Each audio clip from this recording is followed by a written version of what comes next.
morning. Welcome to First Mover, your first global look at today's action in the Bitcoin, blockchain, and digital asset space. I'm your host, Christine Lee, and joining me are my co-hosts, CoinDesk Managing Editor of Global Capital Markets, Lawrence Lewitinn, and Managing Director of International Content, Emily Parker. Good morning and happy Friday. Yeah, it depends on if you see the data. Pretty good, Lawrence. Well, checking in on Bitcoin. Bitcoin just turning green right now. The CoinDesk Bitcoin price XBX index is currently trading at 57,000, just 700 and around that range. It's trading pretty flat right now. It was red earlier, but now it's turning, looking good.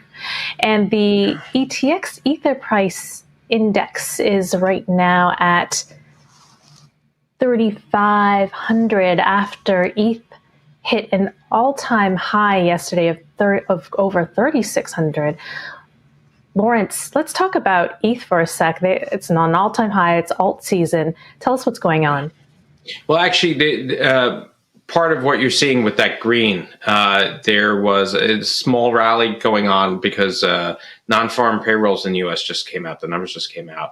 It was 266,000 added. We were expecting 1 million. So it was quite a disappointing number. That means that interest rates probably won't go up as fast as people thought. That is a positive for inflation, maybe negative for everyone else, but it's a positive for inflation. That means that Bitcoin looks more attractive, Ether looks more attractive, other cryptocurrencies look more attractive. Bitcoin unable still, though, to break over 60,000.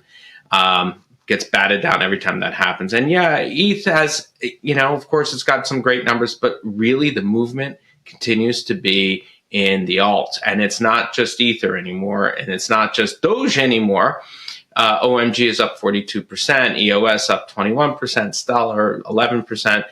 And it just seems like what's going on right now is that there's a new flavor every day in the alts, not much news behind it. It's just that, the kids are out there with their apps and they're clicking buy on things just to make a quick buck. Okay. Well, yeah, we do see ETH and Bitcoin, though, turning positive. S&P, NASDAQ futures are also positive on that economic data.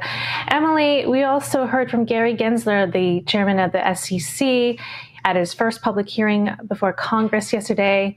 Tell us what we learned. Well, it caused quite a commotion in the crypto industry because he suggested that crypto exchanges need more regulation to help protect investors against fraud and manipulation. Now, on the surface, if you're in the crypto industry, this might sound a little bit scary, like, oh no, regulation is coming. Are they going to crack down? It actually, we know very few details. He just made this comment saying that they needed more regulation.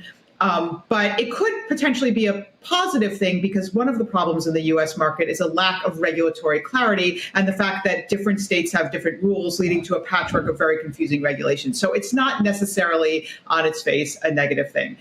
And it's also a big day for the father of Doge this weekend. Yes. So breaking news, tomorrow on SNL, Elon Musk is going to be hosting, and this is relevant to the crypto industry because, as we know, Elon Musk is a very big fan of Dogecoin, and he is often using his very powerful Twitter feed to promote Doge. So I think the Doge community will be watching SNL to see what Elon Musk will say, and if there will be some Doge-themed, sketch and how that might affect the price. And yet Doge is down today, trading at 60 cents, but still ridiculously high for They're just coin waiting for SNL. Trade as a joke. Yeah. All right. Well, one of the largest and oldest crypto exchanges, Bitstamp, is tripling its U.S. team amid a surging number of new customers. The Luxembourg-based exchange will bolster its customer support and American headcount as U.S. crypto under management eclipses 1.1 billion. Joining us now is Julian Sawyer, CEO of Bitstamp. Welcome, Julian. Okay. All right. So Bitstamp is announcing 570% new customer growth in the United States market so far this year. You're one of the few exchanges with a BIT license to operate in New York. Are you drowning in demand? And is that why you are on this hiring spree? And who are you hiring? We're hiring people within business development, marketing, and customer service, both within the US and also within Europe as well. So we are seeing this huge growth coming through. But what I think is super interesting is that these aren't people who are joining us from other exchanges. These are new people to crypto. And that is a huge, important, different dimension than we've seen previously. And why are they doing this? They're doing this because they want to go to trusted exchanges. And I think that is super important when you look at what consumers are thinking about investing, where they're putting their money, and going to a trusted exchange which has got the regulatory framework is why we're seeing that growth. And that's why we want to invest within the US market.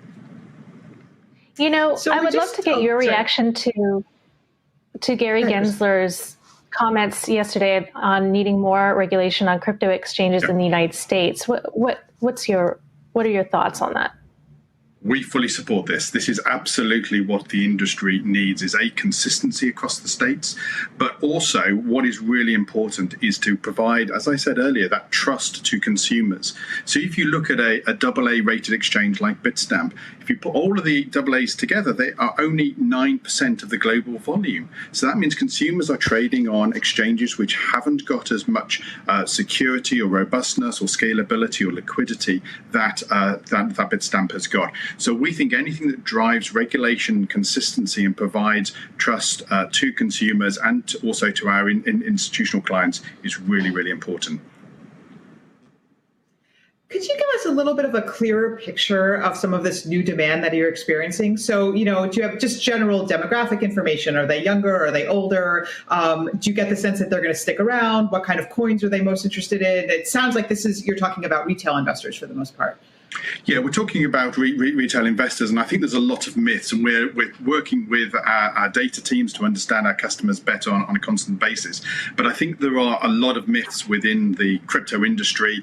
Everybody thinks it's millennials and it's males and they're city-based and there's probably slightly higher income. And we're not seeing that. We're seeing a whole demographic across the whole age spectrum and across the whole income spectrums. So that becomes, I think, demonstrating the growth of this asset class to a whole range of different people out there. And I think this really is showing us that we're moving into the mass market, into people who have heard of Bitcoin or ETH or some of the alternative coins, and ensuring that they want to be part of that journey. What we're seeing is, you know, huge increase in our mobile app usage, for instance. So people are using this on the go and rather than sitting on a browser. So actually the demographics are different between the different channels that people can access Bitstamp on. That's really interesting. That is kind of counterintuitive. Are most of them coming in via Bitcoin and ETH, or are there other surprising trends in terms of what they're actually buying? Bitcoin, ETH, XRP outside of the United States has been a huge demand over the last month or so. But absolutely, they're coming in for the core asset classes. Now, we are launching more assets, but what we're not going to do is we're not just going to follow the fashion. This is about quality assets that we want to give our customers. And I think that becomes really important. And it goes back to the conversation about trust, ensuring that we have the assets that have got liquidity and have got the stability in the short, medium, and the longer term. Julian, you're going up against the likes of Coinbase and Robinhood to grab that retail share. How much are you spending to do it, and why not look at the institutional market? Wouldn't that be more lucrative as that grows? It's a question of both of those, actually. So, you know, something like 80% of our volume is institutionally globally. That is really important. So absolutely, institution is a key part of our proposition. In terms of going up against the Robinhoods, etc., I think this goes back to clarity on fees, on structures. It is really interesting that everybody calls the Robinhoods of this world free, when actually we all understand that it's not under that. And I think having that transparency, that trust is super important for consumers. What we also know is scalability and uptime of our systems and our platform. And as one of the top 5 exchanges in the world, we have the best uptime and availability. And that is really important. Where we have seen a number of exchanges and fintechs at the peak demand, absolutely failing and not providing the trading ability for customers, and that reduces their trust in the product and the services they're offering. So how much in marketing are you guys going to spend? What kind of marketing are you guys going to do to do this? I'm not going to share the number of how much we're spending, but we've got to be really, really smart. We've got to do growth marketing. It's word of mouth. It is also ensuring that we are targeting the right people, the right customers. And to be honest, I'm less concerned about churning people out of a Coinbase or a Kraken to us. It's about finding people who want to have our products against our fee structures and our pricing and our stability. So it's ensuring that we get the right communication, the right messages to people, and then they can make the informed choice about what is the right exchange for them. Is the goal to go after people who are currently trading, or to get new customers completely? I think it's a mixture of both. I think there is clearly there will be people who are trading, who are informed consumers, who will want to come to us because of the things that I've mentioned earlier. But also, there's a huge demand for new people who are going, I want to be involved in crypto. How can I do that? How can I, buy and hold or trade or whatever? So I think it's a mixture of both. And those lines do blur, because clearly some people may be trading, but on a very infrequent basis. And what we want to do is make sure that we're communicating to them, helping them to extend their portfolio and trading assets. The U.S. is, as we sort of alluded to earlier, is notoriously complex on when it comes to regulation, and New York in particular is a whole other ballgame. And you have a bit license, which is unique to New York. What have been some of the challenges that you've faced in dealing with the U.S. regulatory environment? So, as I said earlier, I think the key thing is that we embrace regulation. We consider ourselves a financial services company that is doing crypto. That's a complete mindset which aligns ourselves with the regulatory framework and the regulators in all states within the US. So that is critically important in mind of our DNA within the business. So for us, it's about engaging with them. We've spent the last couple of years ensuring that we have got the license in the DFS, that we have got MTLs across the US, and ensuring that we have got that capability, that compliance, that risk framework in place to enable us to do what we're announcing today, which is now we're ready to grow. Now we're ready to support customers in a compliant way, a risk way, as well as a trusted way. And Julian, you have a product called Send Leverage, which allows institutional customers borrow collateralized with Bitcoin or US dollars. Bitstamp has originated about 50 million in loans so far, and you believe you will hit over 250 million worth of loans by the end of the year. So are you seeing a trend of companies putting Bitcoin on their balance sheet and using it as collateral? Yes, we are, and I think this is one of the most exciting parts about being in Bitstamp is we're looking at innovative ways of using digital assets for solving real problem. So where corporates have got digital assets like Bitcoin, how can they use that to leverage and use that as collateral? So that becomes really exciting, and we have been super impressed with what the performance of that product has been over the last few weeks and months. So for me, this is about finding innovative ways of using the capability that we've got within Bitstamp with the assets that our customers, whether they're institution or retail, have got to be able to use. And Send Leverage is absolutely key to that, and we've been really, really pleased with the performance. Well, Julian, congratulations on the growth. It's a new and exciting industry. People out there, if you want a job, you know who to ask. Thank you, Julian. Indeed. Thank you very much. Thank you. Appreciate it. All right, that was Bitstamp CEO Julian Sawyer. Coming up, heading over to Asia and crypto markets analysis with options analytics firm Genesis Volatility. We are witnessing the greatest paradigm shift in finance in modern history. Join thousands of newsmakers and influencers talking the future of money at Consensus by CoinDesk. A live virtual experience of leaders, changemakers, virtual reality meetups, keynotes from Ray Dalio, Gary Vaynerchuk, and much more. Get an up-close look at the boom in crypto, the surge of institutional investment in Bitcoin, NFT mania, the breakneck innovation in decentralized finance, and the coming disruption from central bank digital currencies. Join us May 24th to May 27th for Consensus by CoinDesk. Time now for the daily forecast, an update on what's happening in the Asia crypto markets. Well, here's Angie Lau of Forecast News.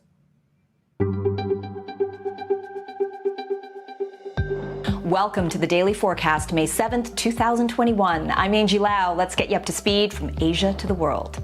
Get ready to hear a lot more about Bitcoin Cash. The Bitcoin spin-off with lower transaction fees has made its way into the top 10 of cryptocurrencies. One reason for its rise in popularity, transaction fees. Now, a $20 transaction may not be that big of a deal if you're trying to buy a Tesla with Bitcoin, but what if you just want to get a cup of coffee? Taking you to Japan now, about an hour and a half by bullet train from Tokyo is the Drip and Drops coffee shop. There, Bitcoin Cash is being accepted. The store's owner, Atsushi Yoshino, says accepting BCH is just easier. クレジットカードの方が手数料は高いんで、仮想通貨や、スマートフォンのシステムの方が手数料安くて助かりますね。プラス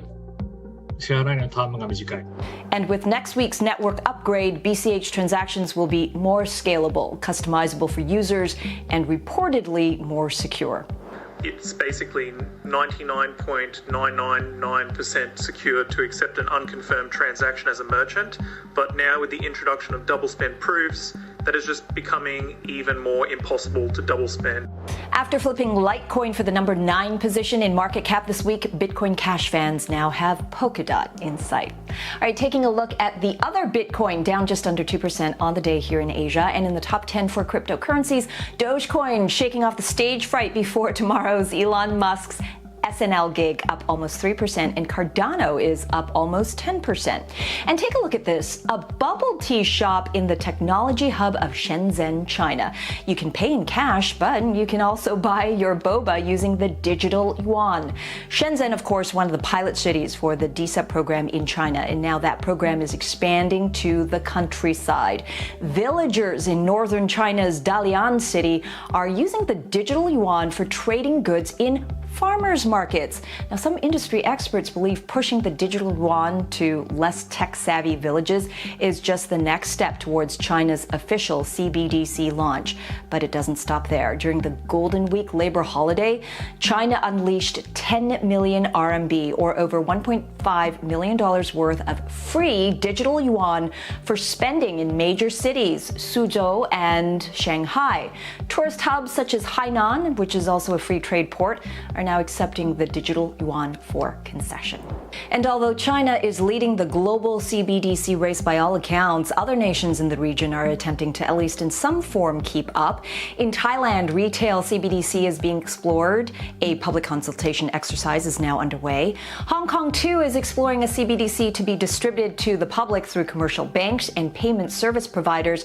And in Japan, despite the launch of CBDC research looking at proof of concept, the Bank of Japan is still not sure the nation needs a digital yen. Experts fear that caution could cost Japan its competitive edge. In the marathon that is CBDC, they have a long way to go in catching the front runner to their west. And finally, leaving you with this. In South Korea, policing the police, the Korean PD is prohibiting its officers from buying crypto. The force also being told to disclose their current crypto holdings. If caught investing, punishment may follow.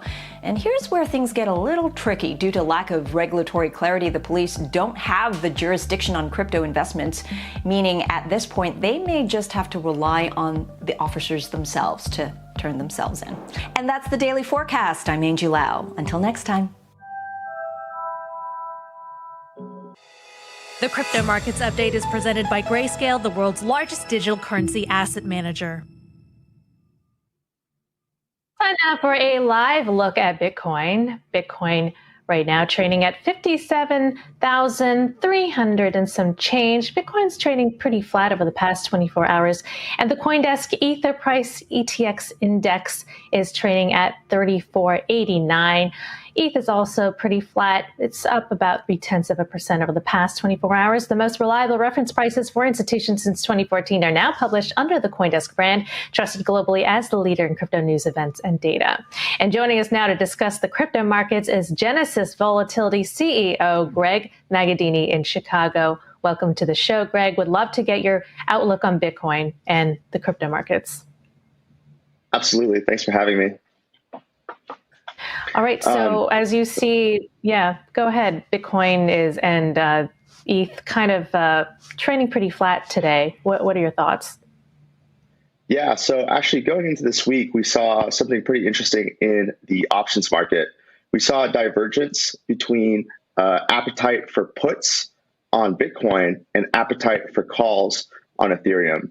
One of the big trends in this year so far has been a huge uptick in Ethereum option volume versus last year, whereas Bitcoin option volume has been pretty similar for the exception of the overall bull run. So to give you an example, on Monday, we saw 4,200 Bitcoin contracts trade. And 1 year ago from Monday, we saw 5,000 Bitcoin options trade. In Ethereum, we saw 400,000 Ethereum options trade on Deribit on Monday versus 15,000 a year from Monday. So that just gives you a great idea of some of the growth in option interest in Ethereum. Greg, you were talking about the calls, and we saw some activity in the higher strike calls in ETH, like 8,000 strikes. What do we know about the people who were buying them? Were they doing spread trades where they were basically actually selling those 8,000s and buying